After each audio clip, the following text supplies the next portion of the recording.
Chronicles of the Grim Reaper, When the Hour Came, by Griz Calderon.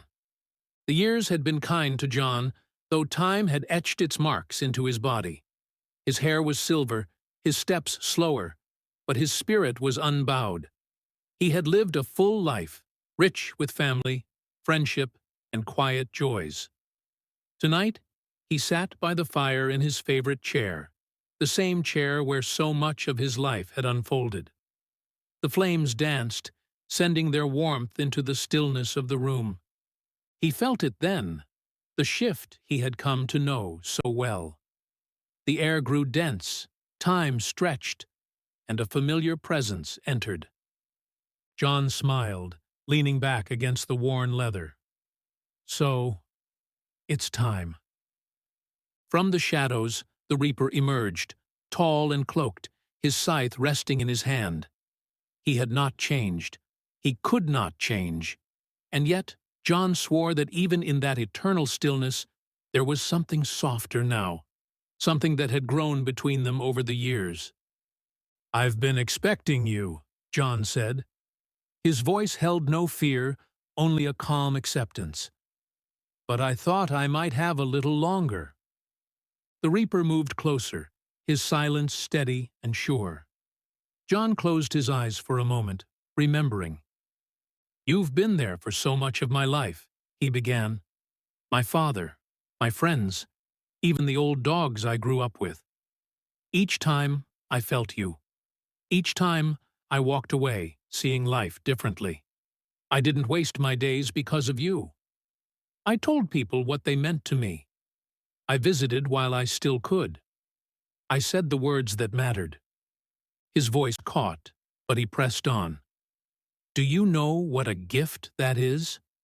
To live without holding back? I owe that to you." The Reaper listened, the weight of his presence filling the room. For John, it felt as though the world itself had paused to allow this conversation. "You've been the best friend I've ever known," John said, his eyes shining with unshed tears. "Strange, isn't it? Most would see you only as an ending. But you gave me life. You gave me perspective. And you gave me a friendship I'll carry beyond this world." The Reaper stepped forward until he stood directly beside John's chair. His presence deepened, enveloping John in a quiet certainty. Though he did not speak as mortals do, John felt the truth of it. "I have carried you with me as well. Our friendship does not end here."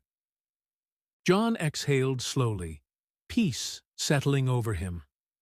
"I'm ready," he whispered, "to walk with you one last time." The Reaper extended his hand.